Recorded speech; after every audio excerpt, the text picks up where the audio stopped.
अस्सलाम वालेकुम। ये स्कूल के मुतालिक कुछ चीज़ें मैंने करी हैं इसको। तो इसमें सबसे पहले जो स्टार्ट करते हैं वो मार्केटिंग और एडवर्टाइज़मेंट से स्टार्ट करते हैं इसको। और इसमें मार्केटिंग और एडवर्टाइज़मेंट में प्रमोशनल मटेरियल्स जो वन टाइम इनटू वन का मतलब यहाँ पे वन टाइम मतलब ये हमको रिकरिंग में नहीं आएगा। वन टाइम इन्वेस्टमेंट 10,000 के आसपास हमें इसको प्रिंट कराने होंगे। एडवर्टाइजमेंट में यानी लेबर चार्जेस उसके या उसके फ्रेम वगैरह या जहाँ इंस्टॉल कराना है उसके एक्सपेंसेस 5,000 और ये भी वन टाइम रहेगा। और पब्लिक रिलेशन में यानी कहीं मिलने गए किसी को कुछ गिफ्ट वगैरह देना है, इस तरह की चीज़ों को हम ये मान के चलते हैं ये कंटिन्यूअस चलेगी, यानी रिकरिंग में इसको काउंट करेंगे तो 1,000 पर मंथ के बजट में लिया है तो that would be around 1,000 to 12,000।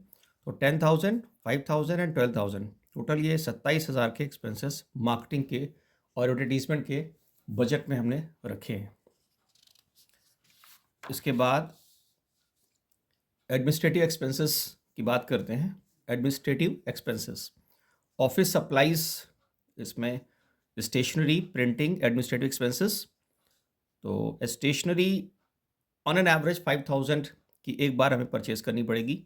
Printing, कुछ फॉर्म्स वगैरह प्रिंट होते हैं, कुछ बुक्स प्रिंट होती हैं, उन चीज़ों को या रेडीमेड भी मार्केट में मिल सकते हैं।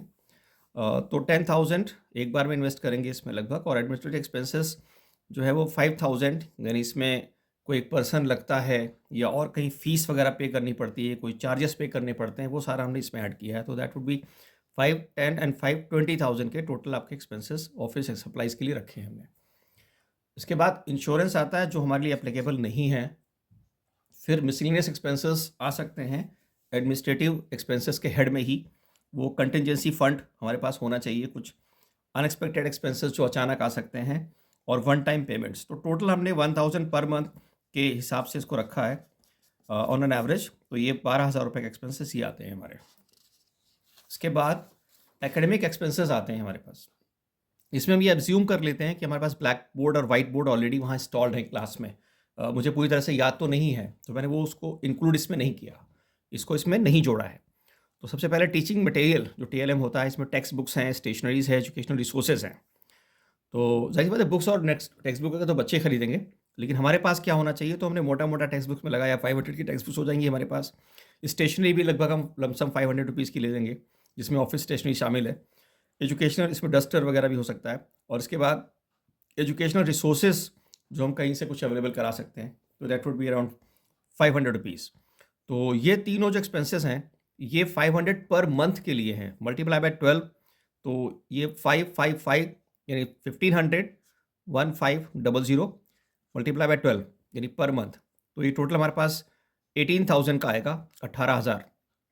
और इसी में 3,500 का एक हमने अलग से रखा है, जो कुछ इक्विपमेंट्स हम टीएलएम के ले सकते हैं, जो वन टाइम इन्वेस्टमेंट होगा, बार बार नहीं लेना। तो 3,500 इंटू वन 3,500 एक आ गया, दूसरा ये 18,000।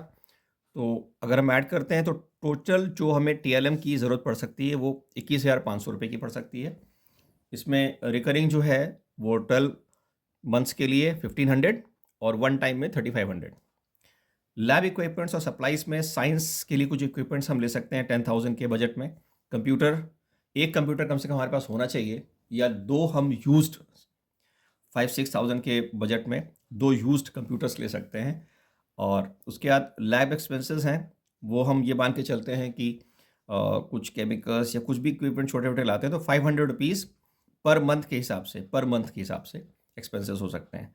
और 5,000 रुपीज़ में कुछ इक्विपमेंट्स, अगर हमारे पास पहली वाली मेन ब्रांच में कुछ इक्विपमेंट्स हैं तो वहाँ का इस्तेमाल भी कर सकते हैं, अदरवाइज हम 5,000 के अंदर लेने की कोशिश करेंगे। तो साइंस और कंप्यूटर के 20,000 हो गए, ये वन टाइम इन्वेस्टमेंट है। लैब एक्सपेंसेस 500 मल्टीप्लाई बाय 12 तो ये 6,000 हो गया, और 5,000 वन टाइम, तो 5,000 ये हो गया। तो 26 और 5 31,000 का लैब इक्विपमेंट में और सप्लाईज में हम खर्च कर सकते हैं।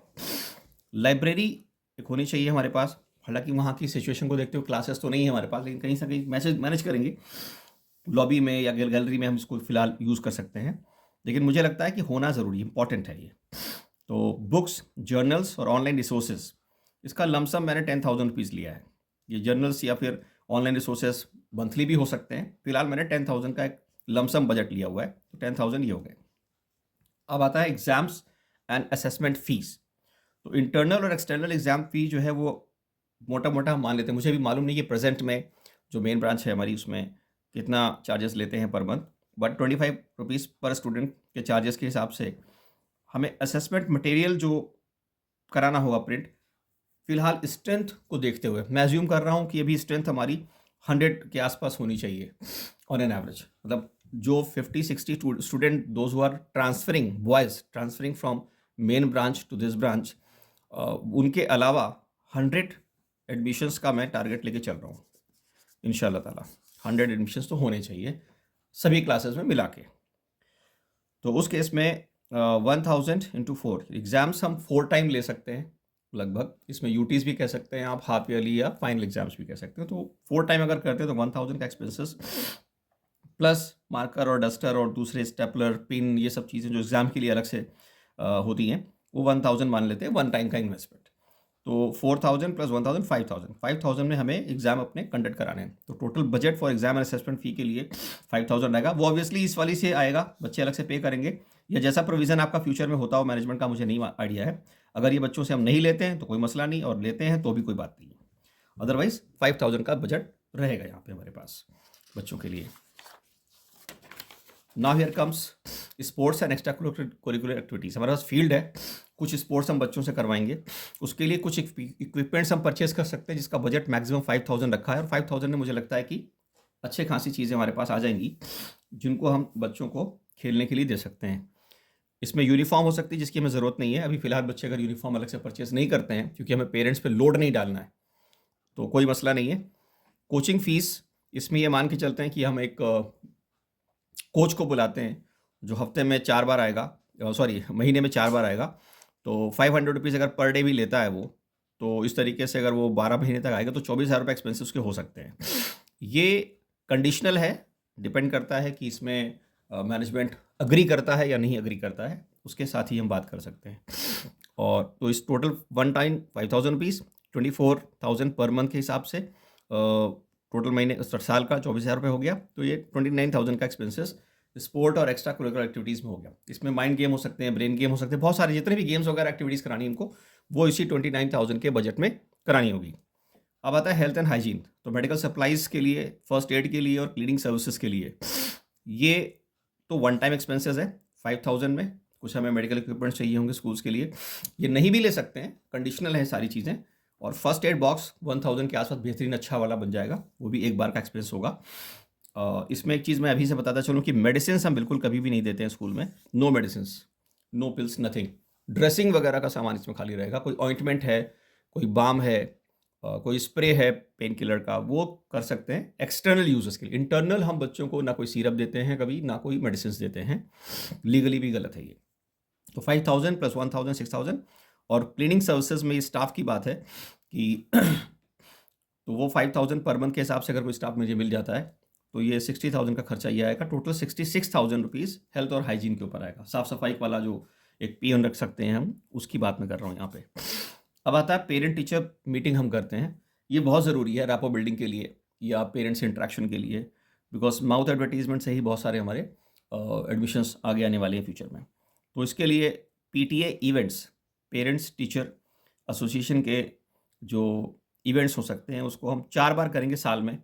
और मोटा मोटा बजट उसका 2,500 रुपये का लिया है हमने, तो आप 10,000 मान सकते हैं इसका खर्चा।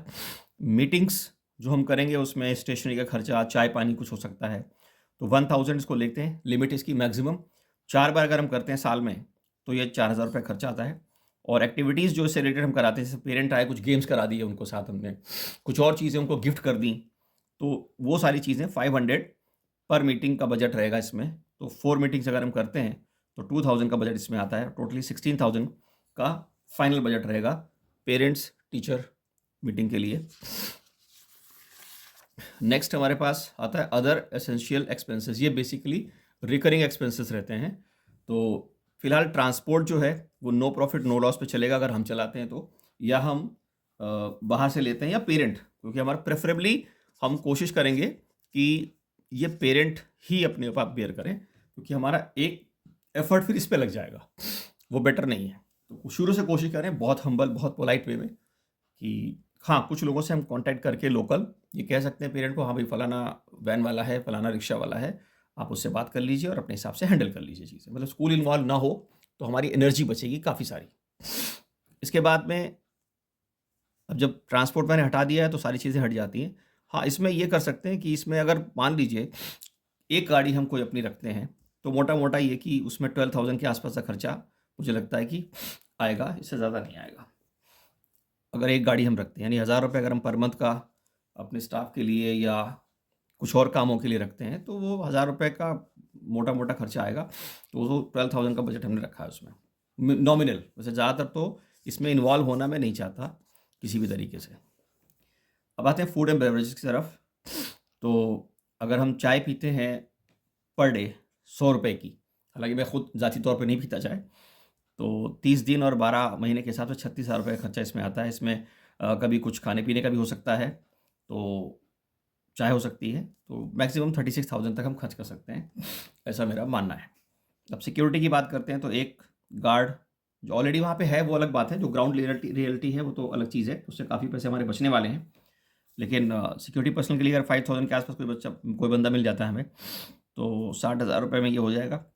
एक कैमरा हमें इंस्टॉल कराना पड़ेगा उसके सिस्टम के साथ, 1 या 2 कैमरा हो सकते हैं। ये भी कंडीशनल है, अगर मैनेजमेंट चाहे तो, अदरवाइज़ कोई ज़रूरत नहीं है। तो 20,000 का हो गया और कुछ सेफ्टी मेजर्स के लिए कुछ चीज़ें हमें परचेज़ करनी पड़ती हैं, तो उसका बजट ₹5,000 रखा है हमने। तो 5,000 ये हो गए और टोटल ₹85,000 का सिक्योरिटी और सेफ्टी के अंदर हम खर्च कर सकते हैं। अब इसके बाद अदर यूटिलिटीज़ जो रिकरिंग होता है, इसमें इलेक्ट्रिसिटी मुझे आइडिया नहीं है, लेकिन मैंने मोटा-मोटा ₹2,000 माना है, क्योंकि बहुत ज़्यादा बिजली हम खर्च करने वाले नहीं हैं। तो ₹2,000 मल्टीप्लाई बाय 12, ₹24,000 खर्चा आता है इसमें। वाटर शायद मुझे देना नहीं पड़ेगा वहाँ पे, गैस भी कोई खर्चा नहीं है। इंटरनेट और फ़ोन का खर्चा एक स्कूल का अगर हो सकता है तो ₹500 का रिचार्ज मैक्सिमम कराते हैं अगर हम, तो कितना भी अच्छा नेट उसमें ले लें तो ₹500 के हिसाब से मुझे लगता है ₹6,000 के अंदर ये आ जाना चाहिए। तो टोटल ₹30,000 का खर्चा आएगा इसमें, 24,000 ये और ₹6,000 ये। ये रिकरिंग है यानी पर मंथ वाले खर्चे हैं ये। अच्छा, इसके बाद में मेंटेनेंस के लिए बिल्डिंग ज़ाहिर-सी बात है यूज़ करेंगे तो उसमें कभी रिपेयर आएगा, कभी बिल्डिंग में कुछ इन्वेस्टमेंट भी करना होगा। तो मोटा-मोटा हमने ₹1,000 पर मंथ का खर्चा मान के चला है। कभी खर्चा होगा भी, कभी नहीं भी होगा, इस तरीके से हो सकता है। तो रिपेयर्स का भी सेम वही कंडीशन है, तो 12-12 हज़ार रुपए का बजट हो गया, 24,000 रुपए बिल्डिंग के लिए हो गया। इसमें साल में एक बार पुताई भी हो सकती है शामिल, या कुछ और नई चीज़ें भी हो सकती हैं। सपोज़ कर्टन लगवाने हैं या ग्लासेस लगवाने हैं, इस तरह की सारी चीज़ें। अब फाइनल सबसे लास्ट में जो चीज़ आती है, वो है ये सैलरी वाला पार्ट, जो सबसे इम्पोर्टेंट पार्ट है। तो सैलरी में अभी डिटेल में इसकी बाद में बताऊँगा, लेकिन ये रिकरिंग खर्चा है। इसमें टीचर स्टाफ, एडमिनिस्ट्रेटिव स्टाफ कोई अगर होता है तो इस तरीके से। तो मैं मान के चलता हूँ किंडरगार्टन में हमारे पास नर्सरी, एलकेजी और यूकेजी को देखकर जो भी एडमिशन्स हों, जैसे ज़्यादातर छोटे बच्चों के एडमिशन ज़्यादा होते हैं, तो 3 टीचर तो इसमें हमें चाहिए कम से कम। और अगर हम 4,000 पर मंथ के हिसाब से 3 टीचर रखते हैं, तो मुझे लगता है 12,000 और 12 महीने ₹1,44,000 खर्चा हमारे पास आता है। ये 3 टीचर यहाँ पे होने ज़रूरी हैं। उसके साथ यहाँ पे क्लास 1 टू 10 की बात मैं कर रहा हूँ। क्लास 1 टू 10 में हमारे पास, अच्छा इनको मर्ज भी करेंगे क्लास को, मैं भी बताता हूँ कैसे आपको। तो मान लीजिए मोटा-मोटा 5 टीचर चाहिए हमको। मर्ज ऐसे कि फर्स्ट और सेकंड को हमने मिला लिया, थर्ड और फोर्थ को एक साथ, फिफ्थ और सिक्स्थ को, 7, 8 को, इस तरीके से अगर हम जाते हैं तो टोटल 5 क्लासेस होती हैं। तो 5 टीचर्स तो हमें मस्ट हैं, चाहिए ही चाहिए। और वो टीचर्स हमें इसमें से 3-4 टीचर हमारे जो हैं वो ऑलरेडी डिस्कस हुआ था कि वहाँ जो मेन ब्रांच है वहाँ के टीचर्स हमें हेल्प करेंगे। शायद उसी सैलरी में या थोड़ा बहुत बजट बचेगा, बढ़ेगा उनका 1,000-2,000 सैलरी बढ़ा के। तो मैं मोटा-मोटा मान के चलता हूँ 2 टीचर हमें अलग से चाहिए, अगर 2 टीचर, तो 8,000 की सैलरी में अगर मिल जाते हैं टीचर हमें, तो 16,000 मल्टीप्लाई बाय 12,000, तो ये 1,92,000 होता है, 1,92,000।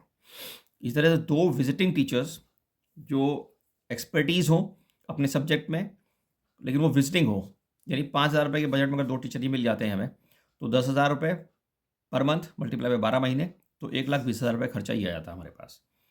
तो इस तरीके से अगर हम टीचर का ये तीनों हेड्स को काउंट करते हैं, तो 4,56,000 खर्चा हमारे पास आता है ये टीचर्स के नाम पे, जिसमें कि हमारे पास ऑलरेडी 3 से 4 टीचर पहले के हैं, 2 टीचर हम परमानेंट रखेंगे यहाँ पे, 3 टीचर हमने यहाँ पे रखे हैं नर्सरी वाले, और 2 हमारे पास विजिटिंग टीचर्स आ रहे हैं, और एक ये मैं हूँ खुद, लेकिन मैंने अपनी कोई इसमें सैलरी वैली ऐड नहीं करी और ना ही मुझे करनी चाहिए। तो इस तरीके से हमें कुछ स्टाफ के लिए लगभग 4,56,000 रुपये एनुअली खर्च करना पड़ेगा। तो ये हो गया हमारा सैलरी और वेजेस वाला। इसमें से जो थोड़ा सा डिटेल में हम बात कर सकते हैं सैलरी के लिए कि क्या क्या हमने डिटेल बनाई है, वो ये है।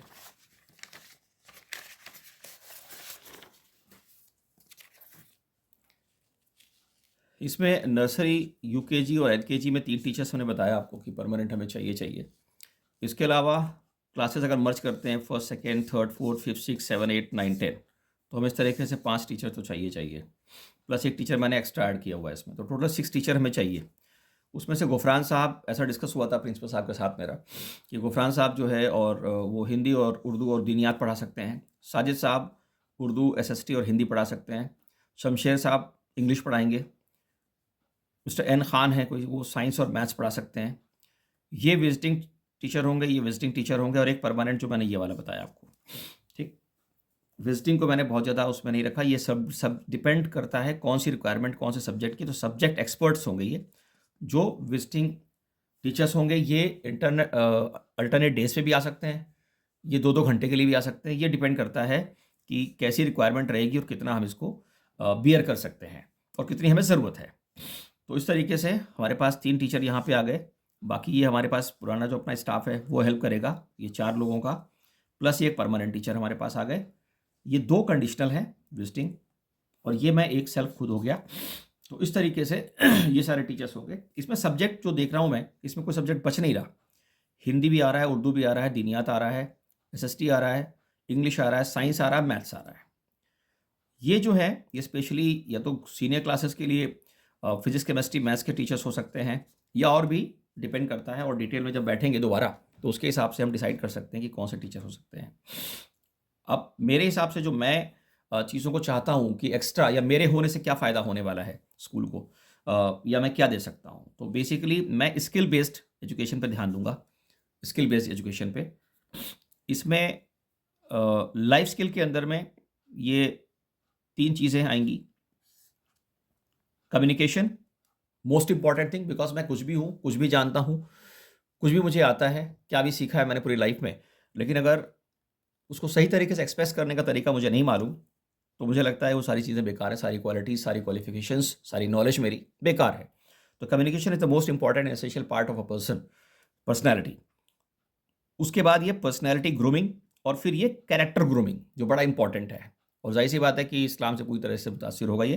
तो कम्युनिकेशन, पर्सनैलिटी ग्रूमिंग और कैरेक्टर ग्रूमिंग, ये 3 चीज़ें रहेंगी लाइफ स्किल में। इसके बाद टेक्नोलॉजी, इसमें आप कंप्यूटर को शामिल कर सकते हैं, एआई को शामिल कर सकते हैं, और इसके बाद जनरल साइंस, जीके जिसको हम कहते हैं। जनरल साइंस इसलिए इंपॉर्टेंट है क्योंकि दुनिया में क्या हो रहा है, कौन कौन सी इन्फॉर्मेशन को हमें लेना है, क्योंकि इन्फॉर्मेशन फ्लो बहुत ज़्यादा है इस वक्त, हर तरफ इन्फॉर्मेशन लबालब भरी पड़ी है, और लेने वाले उसको ले रहे हैं मोबाइल के ज़रिए, इंटरनेट के ज़रिए, लेकिन उन्हें मालूम नहीं कि कौन सी इन्फॉर्मेशन उनके लिए ज़रूरी, कौन सी नहीं। तो जनरल साइंस पे हम बच्चों से बात करेंगे। ये एक प्रॉपर जीके की तरह कोर्स नहीं होगा, ये लाइफ स्किल बेस्ड कोर्सेज होंगे, तो इनको पढ़ाने का तरीका भी डिफरेंट होगा, बच्चों को समझने का भी, और इंशाल्लाह ताला 1.5 से 2 साल के अंदर आप लोगों को फ़र्क नज़र ज़रूर आएगा। 1.5 से 2 साल के अंदर ज़रूर आपको फ़र्क नज़र आएगा। उसके बाद एक बड़ा इंपॉर्टेंट पार्ट है एंटरप्रेन्योर स्किल्स, क्योंकि ना सरकार के पास इतनी नौकरियां हैं, ना इतने लोगों के पास इंडस्ट्रीज़ हैं कि सबको नौकरी दे सकें। तो बेटर क्या है, जैसा इस्लाम भी कहता है कि खुद की तिजारत करो, सेल्फ डिपेंड बनो, सेल्फ सस्टेनेबल मॉडल पे काम करो। तो उन चीज़ों के लिए मैंने एंटरप्रेन्योरशिप के कोर्स को यहाँ पे स्टार्ट करना है, और ये शुरू से करूँगा, क्लास 3 ऑनवर्ड ये इंशाल्लाह ताला स्टार्ट करूँगा। उससे छोटे बच्चे तो शायद नहीं कर पाएंगे, लेकिन क्लास 3 ऑनवर्ड बच्चे कर पाएंगे।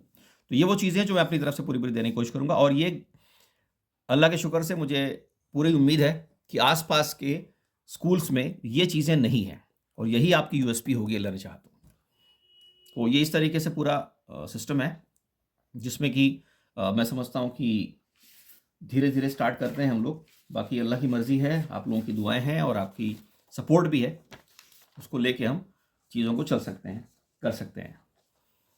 अब इसके बाद एक फाइनल, मैं अपनी बात कर रहा हूँ तो पहले अपनी बात ही कर देता हूँ कि मेरी अपनी जो सर्विसेज या कॉस्ट जो रहेगी वो क्या रह सकती है।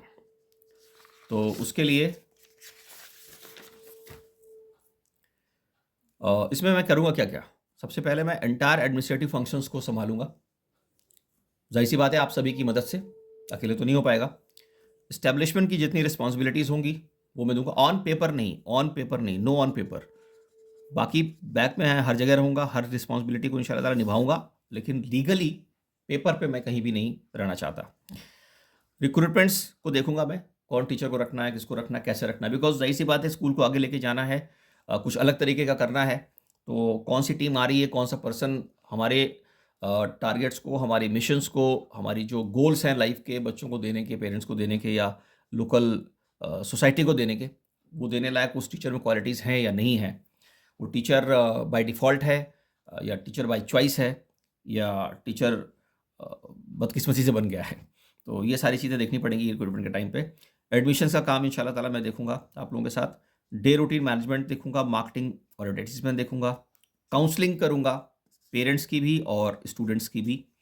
उसके साथ अवेयरनेस कैंपेन में साथ में रहूँगा। रैपो बिल्डिंग सोसाइटी के साथ, क्योंकि स्कूल को इस्टेब्लिश करना है तो वहाँ पे लोकल लोगों के साथ कॉन्टैक्ट होना बहुत ज़रूरी है, बड़ा इंपॉर्टेंट है। इमेज बिल्डिंग स्कूल की और उसकी ब्रांडिंग, इमेज कैसे बिल्ड करनी है, उसकी ब्रांडिंग कैसे करनी है, ये शायद बहुत हद तक डिपेंड करता है स्कूल के मैनेजमेंट पे, और साथ में थोड़ी मैं भी कोशिश करूँगा। विजिट करना हो विलेजेस में, लोगों के घरों में जाना हो एडमिशन्स की मीटिंग्स के लिए, उन सारी चीज़ों में मैं साथ में रहूँगा। और कुछ सेमिनार्स और सेशंस जो बहुत इंपॉर्टेंट पार्ट होते हैं, बहुत इंपॉर्टेंट पार्ट होते हैं किसी भी स्कूल के लिए, चाहे स्कूल छोटा हो या बड़ा हो। तो ये इंशाल्लाह ताला मेरी तरफ से आपको मिलेगी चीज़ें, बड़े आसानी से हम इनको कर सकते हैं। तो ये सारी चीज़ें हैं जो मेरी तरफ से आपको मिल पाएंगी। अब इसमें थोड़ी सी चीज़ मैं बता देता हूँ आपको, एडमिनिस्ट्रेटिव एक्सपेंसेस जो हमारे होंगे उसमें, क्योंकि फाइनेंशियली मेरा फ्री होना बहुत ज़रूरी है। जब मेरे जहन में कोई टेंशन नहीं रहेगी, कोई दिक्कत नहीं रहेगी, तो मुझे लगता है कि मैं बड़ी आसानी के साथ आपके साथ कंधे से कंधा मिला के चल पाऊँगा। तो इसमें थोड़ा-सा मैंने ये लगाया है कि अलग से एक्सपेंसेस मुझे कौन देगा और मैं कहाँ से ले पाऊँगा। तो एक तरीका ऐसे मैंने निकाला है, हो सकता है कि आप इससे इत्तेफ़ाक ना भी रखें आप सभी लोग, और हो सकता है कि आप सबको ये पसंद आए, बिकॉज़ एक मेरी वजह से किसी की पॉकेट में लोड नहीं पड़ने वाला है। और इसके लिए हम क्या कर सकते हैं कि service cost be beared by increasing a slight fee in 2025-26, यानी 25-26 में अपनी फ़ीस थोड़ी-सी बढ़ा देते हैं। जैसा कि मुझे मालूम हुआ था कि हर साल फ़ीस थोड़ी-थोड़ी बढ़ाते हैं या कभी-कभी नहीं भी बढ़ाते हैं, लेकिन इस साल हमें बढ़ानी पड़ेगी। कितनी आप बढ़ाते हैं मुझे नहीं मालूम, लेकिन जो मैंने एक अपना स्ट्रक्चर बनाया उसके अकॉर्डिंग लगभग ₹75 पर बच्चे की फ़ीस महीने बढ़ानी पड़ेगी हमें। ₹75 महीना। क्यों? उसके पीछे रीज़न बता दूँ कि अगर हम इतनी सारी चीज़ें दे रहे हैं, यानी एक अलग तरह का स्कूल आपको देंगे, एक बढ़िया चीज़ देने वाले हैं, एक अच्छी चीज़ देने वाले हैं, और बहुत सारी उसमें ऐसी चीज़ें तमाम सारी करने वाले हैं, जो बाहर अगर आप जाते हैं और बाहर जाके अगर आप इनको हायर करते हैं इन चीज़ों को, तो एक बहुत अच्छा वाला खर्चा आपको मिलने वाला है। ये चीज़ें जो हैं, अगर आपको अलग से मिल रही हैं, तो ज़ाहिर-सी बात है कि इसका कुछ न तो पे करना पड़ेगा। तो या तो इसे ये मान लें, पेरेंट्स ये समझ लें कि इन चीज़ों के लिए अलग से ₹75 पे करने पड़ रहे हैं, ये समझ सकते हैं। और या फिर वो ये मान के चलें कि जैसे जनरल हर साल कुछ ना कुछ फ़ीस स्कूल बढ़ाता है, ये स्कूल का राइट होता है, तो स्कूल अपनी फ़ीस बढ़ा रहा है। तो ये दोनों तरीके से हम जस्टिफ़ाई कर सकते हैं। ज़ाहिर-सी बात है कि मैं अगर आऊँगा तो कुछ ना कुछ तो उसका एक्स्ट्रा पे करना पड़ेगा। लोगों को कह दीजिए या स्कूल को कह दीजिए या जैसे भी। तो ₹75 पर मंथ पर बच्चे के ऊपर अगर हम करते हैं, और हम 800 के आस-पास हमारी स्ट्रेंथ है, लेकिन मैं नहीं मानता। मैं मानता हूँ कि 100-700 बच्चे ही केवल हमारे पास हैं। एक्जिस्टिंग स्कूल की बात कर रहा हूँ अभी मैं। क्योंकि ज़ाहिर-सी बात है वहीं उसी के बैकअप से ही तो आगे बढ़ पाएगा स्कूल, क्योंकि अलग से तो हमें इन्वेस्टमेंट करना नहीं है इस पे। 75,000 ₹75 700 बच्चों से अगर लेते हैं तो ₹52,500 रहता है। फिलहाल मैं इतने में ही अपना काम चलाऊँगा। ये अज़्यूम करते हुए कि 800 बच्चे तो हैं, लेकिन एट प्रेज़ेंट 100 बच्चे या तो डिस्काउंट में होंगे, या वो उनकी फ़ीस नहीं आती होगी, या जो भी हो सकता है। तो 100 बच्चों को मैंने हटा के केवल 700 बच्चों को काउंट किया है। तो ये जो एक पेरेंट पे असर पड़ेगा, वो कुछ नहीं, सिर्फ ₹2.5 पर डे का इफ़ेक्ट आएगा। एक पेरेंट को सिर्फ ₹2.5 पर डे की पेमेंट करनी पड़ेगी, और अगर ₹75 12 महीने देता है तो मात्र ₹900 का खर्चा उसके ऊपर आएगा। और ₹900 का मान लेते हैं, तो 3 किलो गोश्त के बराबर है। अल्लाह माफ़ करे मुझे लेकिन मैं एग्जांपल दे रहा हूँ आपको, बड़ा कॉमन सा, कि साल में 3 किलो गोश्त का लोड बढ़ेगा उसके ऊपर बस। अगर 250-300 रुपए किलो गोश्त है, तो 3 किलो गोश्त को ना खाए साल में, तो खर्चे को पूरे कर लेगा बड़े आराम से। तो ये कैलकुलेशन है मेरी तरफ से। और इसके अलावा जो 2-3 चीज़ें हैं जिसमें मैं थोड़ा-सा तवज्जो चाहूँगा, वो ये कि स्कूल जो है वो हमेशा हमारे म्यूचुअल अंडरस्टैंडिंग से अगर चलेगा, जिसमें कि तवज्जो सिर्फ़ और सिर्फ़ मेन जो होगा वो welfare of the community growth पे ध्यान दिया जाएगा। स्कूल की ग्रोथ और कम्युनिटी की ग्रोथ पे। उसके अलावा रेशियो जो स्कूल का एग्ज़ीक्यूशन का इम्प्लीमेंटेशन का होगा, वो उसमें मेरी तरफ से न्यू कोड ऑफ कंडक्ट्स, पूरा एक बुक स्कूल को चलाने के लिए कोड ऑफ कंडक्ट मैं तैयार कर रहा हूँ। कोर्सेज़, एक्टिविटीज़ और उसमें जो भी चीज़ें होंगी। हाँ, इसमें जो शेयर रहेगा, इन चीज़ों में यानी कोड ऑफ स्कूल को चलाने का तरीका क्या होगा, कंडक्ट कोर्सेज़ कौन से होंगे, एक्टिविटीज़ कौन सी होंगी, कौन सी नहीं होंगी। तो ये मेरी और मैनेजमेंट यानी अनवार मिर्ज़ा और मैनेजमेंट की 75-25 की भागीदारी इसमें रहेगी। ज़रूरत पड़ने पे ये उल्टा भी हो सकता है, लेकिन कुल मिला के मेरा कहने का मतलब ये सिर्फ़ है कि म्यूचुअल अंडरस्टैंडिंग से ही चलेगा, जहाँ पे आप भी राज़ी हो और हम भी राज़ी हों। तो ये रहेगा 75 और 25 का रेशियो। इसमें मैं अपनी तरफ से कोई स्कूल के किसी भी फिक्स्ड एसेट की तरफ से कोई भी इंटरफेयर मैं नहीं करूँगा। स्कूल की प्रॉपर्टी में या मैनेजमेंट की जो बॉडी एक्जिस्टिंग है, कितने लोग हैं, कौन लोग हैं, हमें इससे कोई मतलब नहीं। मैं इसमें कहीं नहीं पड़ने वाला, क्योंकि मेरा जो मेन मकसद है वो सिर्फ़ स्कूल को रन करना है अच्छी तरीके से, और जो चीज़ें अच्छी दे सकते हैं वेलफेयर के लिए, कम्युनिटी ग्रोथ के लिए, उस पे काम करना है। इन चीज़ों से मेरा कोई मतलब नहीं है। स्कूल की प्रॉपर्टी क्या है, कितनी ज़मीन है, कौन से लोग हैं, कौन कमेटी में है, मुझे कोई मतलब, इसीलिए मैं लीगल एंटिटी में बिल्कुल नहीं आना चाहता, कि जब मेरा कोई लीगल कहीं नाम ही नहीं रहेगा, तो मुझे इन चीज़ों में इंटरेस्ट होना भी नहीं चाहिए और ना मेरा रहेगा, और तभी चीज़ें अच्छी तरह से चल पाएंगी। इसके अलावा इसमें जो मंथली एक्सपेंसेस जो हमारे हो गए वो 52, यहाँ मैं एक अलग तरीके से लिख देता हूँ, और एक अलग पेपर पे लिख देता हूँ इसको, कि मंथली जो हमारे पास एक्सपेंसेस आएंगे वो ₹52,500 का आएगा मेरे पास। ये होगा 25-26 का, इसके अलावा कुछ भी नहीं। लेकिन ये पहले साल का होगा। सेकेंड ईयर में रहेगा तो यही सेम, लेकिन इसमें मेरा 25% आपके प्रॉफिट और लॉस दोनों में, वो भी रनिंग एक्सपेंसेस में मेरा शेयर रहेगा। यानी खुदा ना खास्ता किसी वजह से स्कूल को पहले साल देखिए जो होता है वो तो मैनेजमेंट देखेगा अपनी तरफ से, इन्वेस्टमेंट करना पड़ रहा है, लॉस हो रहा है या जो भी हो रहा, प्रॉफिट हो रहा है, मुझे सिर्फ इतने से मतलब है पहले साल 2025-26 में। लेकिन 2026 और 27 में 25% का शेयर मेरा रहेगा। यानी अगर स्कूल को प्रॉफिट हो रहा है तो इसके अलावा मुझे 25% चाहिए होगा प्रॉफिट से। अगर स्कूल को लॉस हो रहा है तो इसके अलावा मैं 25% का लॉस भी बर्दाश्त करूंगा। इसको यूँ समझ सकते हैं कि मान लीजिए कि स्कूल को अगर 1 लाख रुपए का लॉस हुआ, अल्लाह ना करे, 2026-27 में 1 लाख का लॉस हुआ स्कूल को, तो इस 1 लाख के लॉस में 25,000 रुपये अनवार मिर्जा आपको देंगे, मैनेजमेंट को देंगे, मैं पे करूंगा 25,000 रुपये। 75,000 रुपये का लॉस मैनेजमेंट का होगा और 25,000 रुपये का मेरा होगा। ये होगा सेकेंड ईयर। इसी तरीके से थर्ड ईयर की अगर बात करें तो वहाँ पे ये वाला सेम रहेगा 52,500 रुपये, लेकिन इसके साथ साथ ये प्लस में है, साथ साथ 50% ऑफ प्रॉफिट एंड लॉस मेरा रहेगा 2027 और 28 में। यानी फिर से वही कि अगर स्कूल को अल्लाह ना करे 5 लाख रुपए का लॉस होता है तो उस केस में इस 5 लाख में से 1,25,000 रुपये मैं स्कूल पे इनको पे करूंगा। यानी स्कूल का जो लॉस होगा वो 3,75,000 रुपये का होगा, 5 लाख का नहीं होगा, क्योंकि उसमें 50% है, माफ़ कीजिएगा, 2.5 लाख रुपये। 2.5 लाख रुपये वो मेरा लॉस होगा, स्कूल को केवल 2.5 लाख का असर पड़ेगा। लेकिन अगर प्रॉफिट होता है मान लीजिए 2 लाख रुपये का, तो 1 लाख रुपये वो अनवार मिर्जा के होंगे इसमें। तो ये इस तरीके का लगभग 3 साल का प्लान रहेगा हमारे पास। और इसके अलावा मैंने फिर से दोबारा से आपसे कह दूं कि कोई भी लीगल या फाइनेंशियल लायबिलिटी मेरे ऊपर नहीं रहेगी इसके अलावा, और मैं ना ही कोई अपनी आइडेंटिटी और इंटरफेस बनाना चाहता हूं। तो ये सारी चीज़ें हैं। अब फाइनल लास्ट में जो एक कैलकुलेशन है सैलरी वाला, सॉरी सैलरी का नहीं, जो सिंगल शॉट में एक कैलकुलेशन है कि भाई कितना जो है वो मोटा मोटा खर्च आने वाला है। तो इसको मैंने 3 तरीके से बांटा हुआ है, वो शायद आपको नज़र आ रहा होगा ये हेड्स दे रखे हैं मैंने अलग अलग, और ये टोटल कितना, वन टाइम कितना लगेगा, और ये रिकरिंग एक्सपेंसेस है। तो सबसे पहला हेड जो लिखा है वो सैलरी लिखा है। सैलरी 4,56,000 रुपये की टोटल जाएगी एक साल में। यूटिलिटीज़ का खर्चा 30,000 रुपये का है। मेंटेनेंस 24,000 रुपये का है। ये पूरे साल का बता रहा हूँ टोटल आपको, इसमें रिकरिंग भी शामिल है और वन टाइम भी शामिल है। मार्केटिंग एक्सपेंसेस 27,000 रुपये के। एडमिनिस्ट्रेटिव एक्सपेंसेस 20,000 रुपये। मिसलिनियस 12,000 रुपये। स्पोर्ट्स वगैरह में खर्चा 29,000 रुपये का।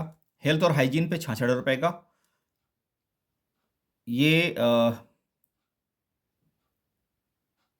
मैं भूल रहा हूँ क्या चीज़ है ये, 16,000 रुपये के खर्चे हैं ये। हाँ, पेरेंट टीचर जो मीटिंग वगैरह होगी उस मीटिंग पे 16,000 रुपये खर्चा साल में, पूरे साल में। अदर एक्सपेंसेस के ऊपर 12,000 रुपये। फूड और बेवरेजेस या चाय वगैरह पानी जो होगा पूरा साल भर का वो 36,000 रुपये। सिक्योरिटी पे, सेफ्टी पे 85,000 रुपये का खर्चा, इसमें रिकरिंग भी शामिल है, यानी मंथली सैलरी भी शामिल है गार्ड की, और इसमें एक बार में जो वन टाइम कैमरा वगैरह अगर हम लगवाते हैं तो। और ये सारी चीज़ें कंडीशनल हैं, मैं फिर से बता दूँ, सारी चीज़ें कंडीशनल है, अगर मैनेजमेंट इस पर एग्री होता है तो ही होंगी। चेंज जो करना चाहे मैनेजमेंट बिल्कुल कर सकता है, पूरी तरीके से अख्तियार है उनको कि वो जो चाहिए, तो मैंने अपनी तरफ से बनाया है। बाकी जितना भी इसमें अप डाउन करना है, चेंजेस करने हैं, वो सारी का अख्तियार पूरा पूरा मैनेजमेंट के पास है, वो अपने हिसाब से कर सकते हैं। ये केवल मेरा एक छोटी सी इल्तजा है, आइडिया है, आप जो भी समझ सकते हैं।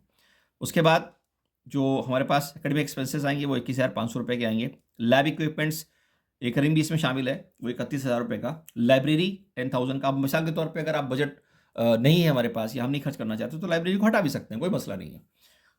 उसके बाद एग्जाम असेसमेंट वगैरह में जो खर्चा आएगा वो 5,000 रुपये आएगा। तो ये टोटल खर्चा हमारा एक साल का 8,80,500 रुपये का है। टोटल जो खर्चा आएगा एक साल का, टोटल खर्चा वो 8,80,500 रुपये का है एक साल में। इससे तो ऊपर हम इंशाल्लाह ताला नहीं जाएंगे। अब आती है बात वन टाइम की। ये वन टाइम है, तो वन टाइम में सैलरी में वन टाइम कोई खर्चा नहीं आना, लेकिन हर महीने की सैलरी 38,000 रुपये जाएगी। जितना मैंने भी मैन पावर आपको बताया है उसके हिसाब से 38,000 रुपये के लगभग खर्चा जाएगा, 38,000 महीने के हिसाब से। इस तरीके से यूटिलिटीज़ में टोटल तो 30,000 का है, लेकिन वन टाइम कोई खर्चा नहीं है, यानी हर महीने 2,500 रुपये खर्चा जाएगा, यानी साल भर में 30,000 रुपये। हर महीने 2,500 रुपये खर्चा यूटिलिटीज़ में जाएगा। जो रेड से दिख रहा है आपको वो हर महीने वाला खर्चा है। इसी तरीके से और टोटल साल में जाएगा 30,000 रुपये, लेकिन हर महीने 2,500 रुपये जाएगा। मेंटेनेंस पे हर महीने 2,000 रुपये खर्चा है, साल में 24,000 रुपये जाएगा पूरा। मार्केटिंग में वन टाइम तो 15,000 रुपये खर्च जा रहा है, लेकिन जो बके 27 टोटल है ना, तो टोटल में से 15,000 रुपये वन टाइम जाएगा, लेकिन 12,000 रुपये जो रिकरिंग है उसमें से 1,000 रुपये महीना जाएगा। पर मंथ का लोड जो पड़ेगा वो 1,000 रुपये का पड़ेगा। इस तरह एडमिनिस्ट्रेटिव एक्सपेंसेस में 20,000 रुपये टोटल खर्चा आ रहा है, तो टोटल वन टाइम ही खर्चा इसमें आएगा। वन टाइम परचेस कर लेंगे हम, तो यहाँ पे कोई भी खर्चा नहीं आ रहा रिकरिंग में। मिसलेनियस 12,000 है, वन टाइम कोई खर्चा नहीं है, इसमें हर महीने 1,000 रुपये अगर मानेंगे तो 12 महीने में 12,000 रुपये खर्चा आता है। स्पोर्ट्स में टोटल 29,000 रुपये खर्चा आ रहा है, 5,000 रुपये खर्चा एक बार में है, बचे हुए 24,000 रुपये हर महीने 2,000 रुपये के हिसाब से 12 महीने में 24,000 खर्च होंगे, यानी हर महीने केवल 2,000 रुपये खर्चा आएगा।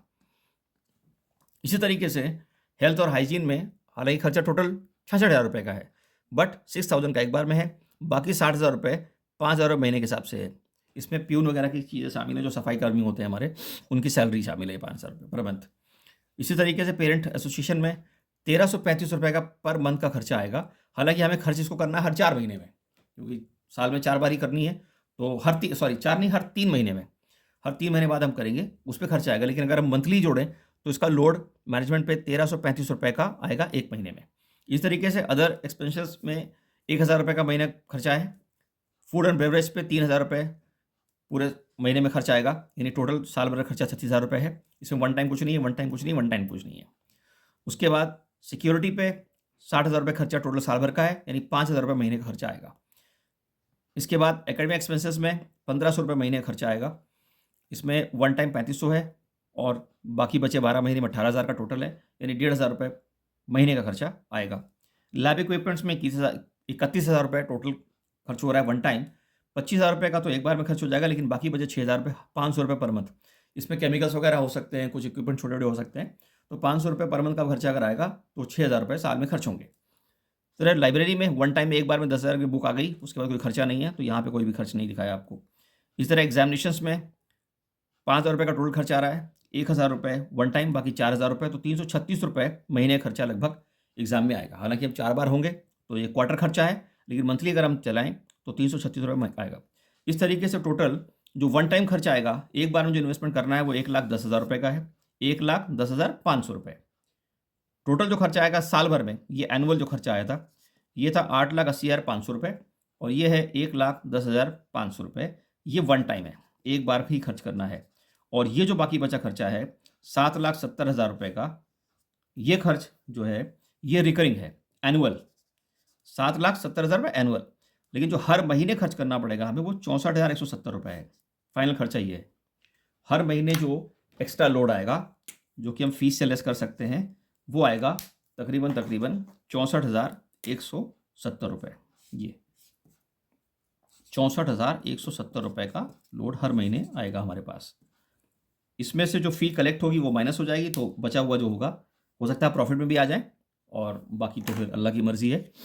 और जैसे कि मैंने एक और कैलकुलेशन करी थोड़ी सी, वो मैं आपको बता देता हूँ कि मिसाल के तौर पे अगर हम ये मान के चलें, जो हमें मंथली एक्सपेंसेस आ रहे हैं 64,170 रुपये के, ये मंथली एक्सपेंसेस हैं। इसमें मैं एज्यूम करके चल रहा हूँ कि हमारे पास लगभग 100 स्टूडेंट्स का एडमिशन होना चाहिए इंशाल्लाह ताला, और मोटा मोटा हम ऑन एन एवरेज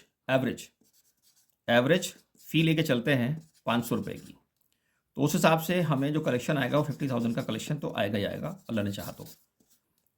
इसमें एडमिशन चार्जेस या और कोई चार्जेस हमने अभी ऐड नहीं करे हैं, यानी फ़ी केवल फ़ी मंथली हमें अगर आती है इंशाल्लाह ताला तो 50,000 की फ़ीस हमारे पास आएगी। तो मोटा मोटा हमें 15,000 रुपये का लॉस एक तरीके से दिखता है पहले साल में। 15,000 रुपये पर मंथ का लॉस मुझे दिखाई देता है। लेकिन इसमें ये फ़ायदा है कि आपको एक अच्छा स्कूल स्टैब्लिश करने का पूरा मौका मिल जाएगा अल्लाह ने चाहा तो।